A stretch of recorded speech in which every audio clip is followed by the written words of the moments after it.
सभी भगवत प्रेमी साधकों को मेरा सादर प्रणाम, नमन, वंदन। श्रीमद् भागवत महापुराण द्वितीय स्कंद पंचमो अध्याय के मनन, चिंतन और निधिध्यासन की इस श्रृंखला में आज कतिपय श्लोकों का अध्ययन किया जाएगा।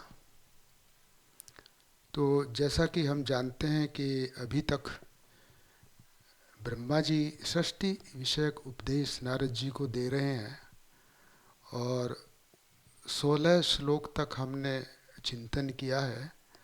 आज आरंभ 17वें श्लोक से करते हैं, परंतु सबसे पहले पद्म पुराण के एक मंत्र, जिसको कि हम शुद्धिकरण मंत्र बोलते हैं, उससे इस श्रृंखला का आरंभ करते हैं। ये श्लोक आप लोगों ने पंडितों के जब पंडित लोग यज्ञ करते हैं वहाँ भी सुना होगा। बहुत प्रसिद्ध श्लोक है ये। ओम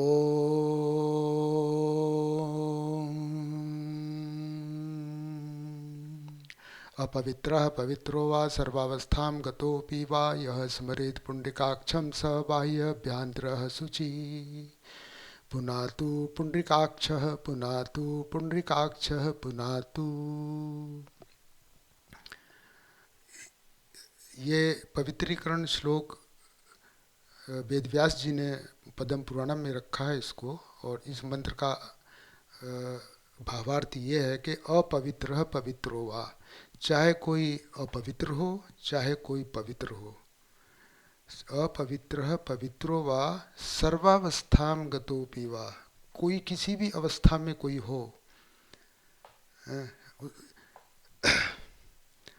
यह स्मरेत पुंडरीकाक्षम, जो भगवान पुंडरीकाक्ष का स्मरण करता है, स स्मरेत पुंडरीकाक्षम स बाह्य अभ्यंतरः शुचि, उसकी बाहर से यानी शरीर की एवं आंतरिक यानी मन बुद्धि की शुद्धि हो जाती है। तो इसमें शरीर और मन की शुद्धि के लिए ये मंत्र है। इसको यज्ञ या यज्ञ करने से पहले इस मंत्र का उच्चारण किया जाता है। एक और मंत्र है, उसको शिखावंदन मंत्र बोलते हैं। इसको सिर के ऊपर हाथ रख के चिद रूपिणी महामाये दिव्य तेज समन्विते, ये शिखावंदन मंत्र है। तो आज का हम भागवत चिंतन आरंभ करते हैं श्लोक नंबर 17 से। श्लोक नंबर 17 का पहला पद है, तस्य अपि दृष्टुः ईशस्य कूटस्थ अखिल आत्मनः। दूसरा पद है, सृजम्यम सृजामि सृष्टः अहम ईक्षया एव अपि चोदितः। इसमें भगवान ब्रह्मा जी कह रहे हैं कि भगवान जो हैं दो विरोधी धर्म के अधिष्ठान हैं, अर्थात वे दृष्टा होने पर भी ईश्वर हैं और निर्विकार होने पर भी सर्वस्वरूप हैं। तो ये दो भगवान को हम भगवान और वेद ये हमेशा दो विरोधी धर्मों के अधिष्ठान बताए गए हैं। यही कारण है कि भगवान को और वेद को समझना अत्यंत दुर्विज्ञेय है और अत्यंत कठिन है, क्योंकि वो दो विरोधी धर्मों के अधिष्ठान है। कहीं पर भगवान को कहा गया है कि अनंतः आत्मा विश्व रूप यह करता, कि वो कुछ नहीं करते हैं, वो अकर्ता हैं, पर लेकिन वो साथ के साथ सृष्टि रूपक कर्म भी करते हैं और प्रत्येक जीव के हृदय में बैठकर उसको शक्ति देते हैं, अपनी लीलाएं करते हैं संसार में। तो वो कर्ता भी हैं और अकर्ता भी हैं। तो दोनों ही बातें सही हैं, इसमें हमें कोई शंका नहीं करनी चाहिए। और भगवान और वेद दोनों ही विरोधी धर्म के अधिष्ठान हैं। तो यहाँ पर आगे कहते हैं ब्रह्मा जी कि उन्होंने ही मुझे जन्म दिया है और उनकी दृष्टि से ही प्रेरित होकर मैं उनकी इच्छा अनुसार सृष्टि करता हूँ। तो उनकी प्रेरणा, जैसा कि कहा गया है कि एको देव सर्वभूतेषु गूढ़ः, सर्वव्यापी, सर्वभूतांतरात्मा, वो सर्वव्यापी हैं, सभी भूतों की आत्मा है, हम सब जीवों की सर्वव्यापी सर्वभूतांतरात्मा, कर्माध्यक्ष, कर्मों के अध्यक्ष हैं, हमारे हृदय में बैठकर हमारे सभी कर्मों को वो नोट करते हैं और उनका फल देते हैं। कर्माध्यक्ष है। सर्वभूतादिवास, वो सभी जितने भी अणु मात्र इस सृष्टि के प्रत्येक अणु में वो व्याप्त भी हैं। सर्वव्यापी सर्वभूतादिदास, सर्वभूतादिवास, साक्षी चेता केवलो निर्गुणश्च, वो निर्गुण है, साक्षी हैं, चेतन स्वरूप हैं।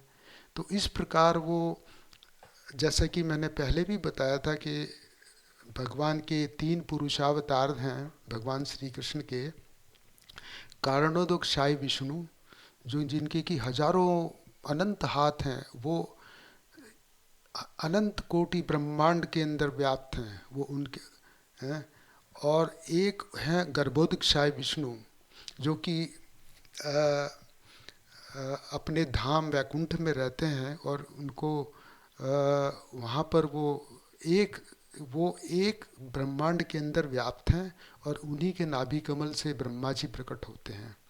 और तीसरा जो पुरुषावतार है उसको क्षीरोदकसाई पुरस्कार अवतार कहते हैं। उसको क्षीरोदकसाई पुरुषावतार, उसको तृतीय पुरुषावतार कहा गया है। वे जो क्षीरोदकसाई विष्णु हैं, जिनकी की 4 भुजा हैं, जिनको कि हम अपने घरों में कैलेंडर में देखते हैं, और वो क्षीर सागर में शेष की शैया पर विराजमान को ध्यान मग्न होते हैं, वो ही श्री कृष्ण के जो तृतीय पुरुषावतार हैं, वो प्रत्येक जीव के हृदय में स्थित होते हैं। एको देव सर्वभूतेषु गूढ़ः, वही क्षीरोदकसाई विष्णु हमारे हृदय में विराजमान है और वही ब्रह्मा जी के हृदय में विराजमान थे। उन्होंने ही ब्रह्मा जी को प्रेरित किया और उनको षष्ठी विषयक वेदों का ज्ञान दिया। तो यहाँ पर ब्रह्मा जी जो हैं वो अपने आप को एक जीवात्मा मानते हैं और कह रहे हैं कि उन्हीं परम परमेश्वर भगवान श्री कृष्ण की प्रेरणा से वे सृष्टि कर्म करते हैं। तो इसको हम अगर अपने भौतिक जगत में देखें तो जितने भी हमारे यहाँ वैज्ञानिक शोध कार्य रिसर्च करते हैं, तो उसकी जो प्रेरणा है भगवान की ही होती है और उसका श्रेय भी भगवान को ही जाता है। अगर साइंस में जाएं तो सन 1800 में जे थॉमसन नाम के एक वैज्ञानिक थे जिन्होंने इलेक्ट्रॉन की खोज की थी। तो 1800 में उन्होंने इलेक्ट्रॉन की खोज की थी, तो इसका अर्थ ये नहीं कि उन्होंने इलेक्ट्रॉन को बनाया था। इलेक्ट्रॉन तो पहले से ही थे। इलेक्ट्रॉन, प्रोटॉन, न्यूट्रॉन, ये जितने एलिमेंट्री एलिमेंट्स हैं एक एटम के अंदर, ये तो जब से सृष्टि बनी है अनादिकाल से, और जितनी भी सृष्टि बनी है अनंत कोटि ब्रह्मांड में ये तो व्याप्त थे। तो जे थॉमसन ने तो सिर्फ उनका पता लगाया था कि इनके ये गुणधर्म है, इनसे ये हम कार्य कर सकते हैं। और तो वो जो उन्होंने कार्य किया था इलेक्ट्रॉन की खोज का, और जिसका आज तक हम लोग लाभ उठा रहे हैं, पूरा संसार जगमगा रहा है और IT information technology and digital world का हम लोग भोग कर रहे हैं। तो ये इसको भगवान की ही प्रेरणा जे थॉमसन के हृदय में प्रकट हुई और उन्होंने ही उनको प्रेरित किया कि इस सृष्टि में एक कण ऐसा भी है कि जिसको जो कि इलेक्ट्रॉन, उसका नाम बाद में इलेक्ट्रॉन रखा गया, सांसारिक नाम, तो वो प्रेरणा उनको भगवान से ही प्राप्त हुई थी। हैं? तो इसी प्रकार कोलंबस ने जो हमारा जो दूसरा पृथ्वी का दूसरा भाग है अमेरिका, जिसको कि अमेरिका कॉन्टिनेंट बोलते हैं, उसको खोज निकाला था। तो क्या वो पहले नहीं था? वो तो पहले से ही था। तो भगवान की प्रेरणा से कोलंबस ने यात्रा की, समुद्री यात्रा की, और उसने जो है अमेरिका जैसे कॉन्टिनेंट का की खोज कर ली। तो इस प्रकार जैसे अगर हम महाभारत के युद्ध में भी जब द्रौपदी का द्रुत सभा में अपमान किया गया, दुर्योधन, दुशासन, उसके भाइयों ने उसका चीर हरण किया, तो वहाँ पर सभी मूक दर्शक बैठे रहे। गुरु, उनके गुरु और भीष्म पितामह और जितने भी उनके जो उनके पिता धृतराष्ट्र, वो सब मूक दर्शन बने बने बैठे रहे। तो द्रौपदी ने भगवान श्री कृष्ण से कहा कि प्रभु, इन जितने भी ये मूर्ख दर्शक बने हुए थे, इनका मुझे बदला चाहिए, प्रतिशोध चाहिए। तो भगवान श्री कृष्ण ने अर्जुन से कहा कि ये गीता के 11वें अध्याय का 33वां श्लोक है, मया एत एव निहता पूर्वमेव निमित्त मात्रम भव सव्यसाचिन। सव्यसाचिन यहाँ अर्जुन के लिए आया है। सव्यसाचिन का मतलब होता है जो दोनों हाथों से बाण चलाए। हे सव्यसाचिन, हे अर्जुन, तू इस युद्ध का, महाभारत के युद्ध का निमित्त बन जा। हैं? और ये जितने भी तू देख रहा है, तेरे जितने नाते रिश्तेदार,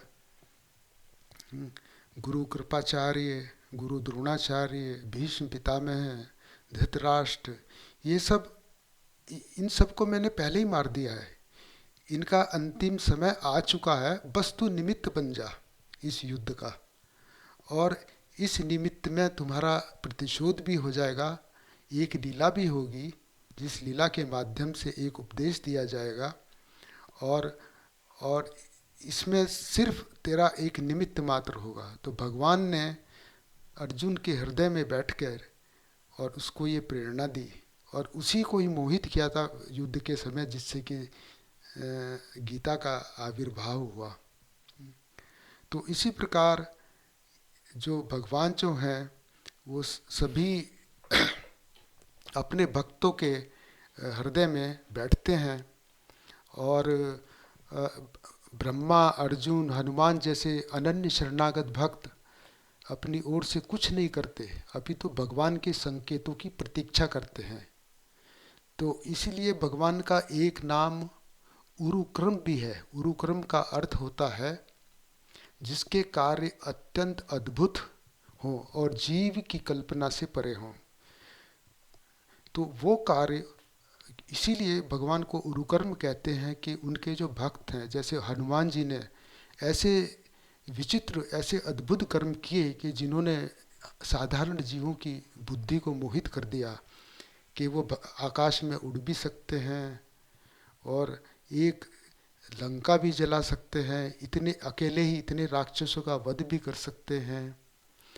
तो यही कारण है कि भगवान को उरुकर्म कहा गया है शास्त्रों में, और भगवान की प्रेरणा से ही सभी कर्म किए जाते हैं। तो हम यहाँ से एक सीख ले सकते हैं कि हम अपने जीवन में जो भी कर्म करें, जो भी सोचें, तो उसमें एक धारणा ये करें कि कृष्णार्पित, अर्थात ये मैं जो भी कर रहा हूँ वो भगवान श्री कृष्ण को कर रहा हूँ, और इसका जो फल होगा वो भी मैं भगवान श्री कृष्ण को ही समर्पित करूँगा। तो आप अपने हृदय में कहीं ऑफिस जा रहे हैं या कुछ काम कर रहे हैं, हर 10 मिनट बाद आप अपने मन की चेकिंग करें कि हाँ वो अंदर बैठे हुए हैं, मुझे प्रेरित कर रहे हैं और मेरे कर्मों को नोट भी कर रहे हैं। ये ध्यान रखना बहुत ज़रूरी है कि वो मेरे कर्मों को नोट कर रहे हैं। क्योंकि अगर हम लोग ये भूल जाते हैं कि भगवान हमारे कर्मों को नोट कर रहे हैं, इसीलिए हम गलत सोचते हैं, गलत करते हैं। अगर हम अपने संज्ञान में ये बात बैठा के रखें कि भगवान हमारे हृदय में क्षीरोदकशाही रूप में बैठे हैं और प्रत्येक हमारे चिंतन को, हमारे कर्म को उसका संज्ञान ले रहे हैं, उसको नोट कर रहे हैं और उसका वो फल देंगे, अच्छे चिंतन का अच्छा फल और बुरे चिंतन का बुरा फल, पाप कर्म लगेगा, तो हम कभी भी पाप कर्म नहीं कर सकते, कभी भी। इस बात की गारंटी है। आप हमेशा भगवान का स्मरण अपने हृदय में करते रहें। तो यहाँ से ये एक सीख मिलती है। अब यहाँ से अब हम 18वें श्लोक की तरफ बढ़ते हैं। 18वें श्लोक का पहला पद, सत्वं रजः इति निर्गुणस्य गुणा गुणाः त्रयः। दूसरा पद 18वें श्लोक का है, स्थिति सर्ग निरोधेषु गृहीता मायया विभो। तो इस 18वें श्लोक में ब्रह्मा जी कहते हैं कि भगवान माया के गुणों से अतीत हैं और अनंत हैं। फिर भी सृष्टि और प्रलय के लिए भगवान ये तीन गुण माया के, रजोगुण, सत्वगुण, तमोगुण, अपनी बहिरंगा शक्ति माया के द्वारा स्वीकार करते हैं। तो यहाँ पर फिर एक विरोधी धर्म का अनुष्ठान आ गया कि एक तरफ हम कहते हैं कि भगवान जो है निर्गुण निर्विशेष हैं, माया से अतीत हैं, पर लेकिन दूसरी तरफ वो माया को स्वीकार भी करते हैं और माया के 3 गुणों से वो अपने आप को आच्छादित करते हैं। वो तीन गुणों से कैसे करते हैं ये समझिए। जब सृष्टि के उत्पत्ति के समय भगवान रजोगुण से संपन्न होकर ब्रह्मा जी को वेद ज्ञान से युक्त करके सृष्टि रचना कराते हैं, उस वक्त वो रजोगुण से युक्त होते हैं। तो यहाँ पर वो रजोगुण से युक्त होते हैं, इसका मतलब वो उनके अंदर गुण है, वो गुण को वो माया के गुणों से से वो अभिभूत होते हैं। तो यहाँ पर 2 विरोधी धर्म हो गए, परंतु ये दोनों बातें सत्य हैं। और जब सृष्टि की स्थिति के समय, जब सृष्टि चलती है, जैसे इस समय सृष्टि हमारी ब्रह्मांड की चल रही है, भगवान सत्व गुण से संपन्न होकर श्री विष्णु के रूप में सृष्टि का पालन करते हैं। जैसे कि मैंने बताया कि क्षीरोदकशाही विष्णु के रूप में वो हमारे हृदय में बैठे हैं, इस सृष्टि के कण कण में विराजमान हैं और वो दृष्टा बने हुए हैं प्रत्येक कर्म के, और जीवों को वो प्रेरित कर रहे हैं अंदर से, उनके अंतःकरण से। और तीसरा गुण जो प्रकृति का है वो है तमोगुण। तो तमोगुण के समय भगवान श्री कृष्ण, भगवान उनके जो स्वांश हैं भगवान शिव, वो भगवान शिव का रूप ले लेते हैं तमोगुण के, जब सृष्टि का उनको महाप्रलय या संहार करना होता है। तो भगवान तीनों गुण ये स्वीकृत करते हैं, परंतु वो उनसे अतीत हैं, वो उनको स्वीकार करते हैं, उनमें निर्लिप्त नहीं होते। भगवान की जो माया है, जैसा कि मैंने पहले भी बताया था कि इस ब्रह्मांड में केवल 3 तत्व हैं, केवल 3 जमा टोटल, ब्रह्म, जीव और माया। ब्रह्म श्री कृष्ण हैं, जीव हम लोग हैं, और माया जड़ माया जिसकी हम अभी चर्चा कर रहे हैं। तो ये जो 3 तत्व हैं, इसमें भगवान जो हैं वो जीव के और माया के स्वामी हैं। वो माया और जीव उनके अधीन है। और जबकि जीव जो है वो माया के अधीन है और भगवान के भी अधीन है। और जीव माया के अधीन क्यों है, इसका उत्तर मैंने कल बताया था, क्योंकि जीव का ब्रह्म के साथ, श्री कृष्ण के साथ भेद है, अनंत भेद है। तो इन भेद के कारण माया हमारे ऊपर हावी है और अनंत काल से हावी है, हम उससे उत्तीर्ण नहीं हो पा रहे हैं। तो इसीलिए भगवान के यहाँ पर इस श्लोक में भी भगवान का एक दो विरोधी धर्मों का अधिष्ठान दिखाया गया। इसका ये जो मैंने बताया कि ये तीन तत्व, इसको वेद शास्त्रों में कई बार कहा गया है। श्वेताश्वरोपनिषद के पहले अध्याय के 9वें मंत्र में भी ये बताया गया है, ज्ञाग्यौ दौ अजौ ईश निचौ अजाहि एका भोक्त भोग्यार्थ युक्ता अनंत आत्मा विश्व रूप यह करता।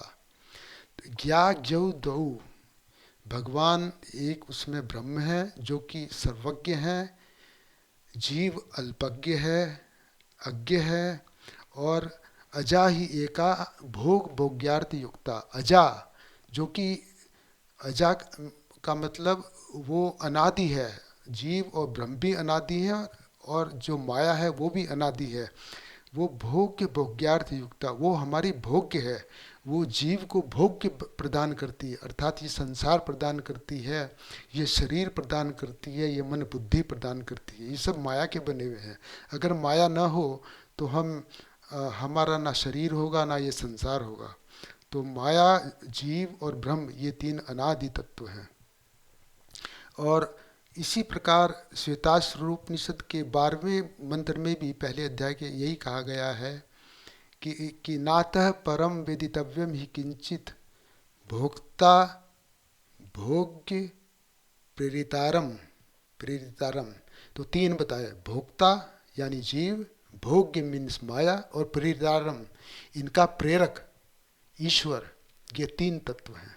तो ये बहुत पुराणों में और वेद में ये भरा पड़ा है, ये तीन तत्व। इसके अलावा और चौथा तत्व है ही नहीं। अगर हम इन तीन तत्वों को जान लें तो समझ लिए हमारा काम बन गया, हमारा कल्याण हो गया, हम कृतकृत्य हो गए। तो यहाँ पर ये 19वां जो श्लोक है ये हमने, और इसके बाद हम 19वें श्लोक की तरफ चलते हैं। तो 19वां श्लोक का जो पहला पद है वो है कार्य कारणम, कार्य कारण कर्तृत्वे द्रव्य ज्ञान क्रिया आश्रयः, पहला पद। दूसरा पद है बध्यन्ति नित्यम, बध्यन्ति नित्यम मुक्तम मायिनम पुरुषम गुणा। तो इसका जो अर्थ है, इसका भावार्थ बताते हैं ब्रह्मा जी कह रहे हैं कि ये जो तीन गुण हैं मैंने बताए, सत रज तम, संसारी जीवों में द्रव्य ज्ञान और क्रिया, ये तीन चीज। तो द्रव्य का मतलब हमारा शरीर, पंच महाभूत। ज्ञान का अर्थ है यहाँ पर हमारे मन और बुद्धि और इंद्रियां, सॉरी मन और बुद्धि केवल। और क्रिया का मतलब इंद्रियों के द्वारा होने वाली के कर्म, क्रियाएं के रूप में व्यक्त होते हैं। तो ये जो तीन गुण हैं ये किस तरह से व्यक्त हुए? इन्होंने संसार, इन तीन गुणों ने, जो तमोगुण ने हमारा संसार बनाया और हमारा शरीर बनाया, और रजोगुण से हमारी इंद्रियां बनी, और सत्व गुण से हमारे मन और बुद्धि बने। तो ये तीन गुण तीन प्रकार से इस संसार में प्रकट होते हैं। इसी कारण भगवान की पराशक्ति का अंश जीव, यानी हम लोग, जो कि मूल रूप में मायातीत नित्य मुक्त है, मूल रूप में अभी तो हम मायाबद्ध हैं। माया में स्थित होने पर जब हम माया में, क्योंकि इस वक्त हम माया में स्थित हैं, मायाबद्ध हैं, तो कार्य, कारण और कर्तापन, कृतर्थ का मतलब कर्तापन, कार्य का मतलब इंद्रियों द्वारा किया गया कार्य, जो हम सोचते हैं, जो हम, हमारी इंद्रियां हमारे शरीर से कर्म करवाती हैं। और कारण, उसका जो हम जो काम करते हैं उसका कारण मन है हमारा। मन से हम जो संकल्प विकल्प करते हैं, वो इंद्रियों को, वो इंद्रियां उससे कर्म करती हैं। जो इंद्रियों का जो, हमारी इंद्रियों का जो कारण है वो मन है। तो एक बहुत ही प्रसिद्ध श्लोक है, मन एव मनुष्या नाम कारणम बंध मोक्षयो, बंधाय विषयासक्तम मुक्ति यह निर्विषय स्मृतम। कि मन ही मनुष्य के बंधन और मोक्ष का कारण है, क्योंकि मन करता है, हैं? प्रत्येक कर्म का कर्ता मन है। हम अगर इंद्रियों के वर्क को भगवान नोट नहीं करते, हम हम तो हम पानी पी रहे हैं, खाना खा रहे हैं, वो जो कर्म है उनको नोट नहीं किया जाता। भगवान जो क्षीरोदसाई विष्णु के रूप में हमारे जो कर्म नोट करते हैं, वो मन के कर्म हैं।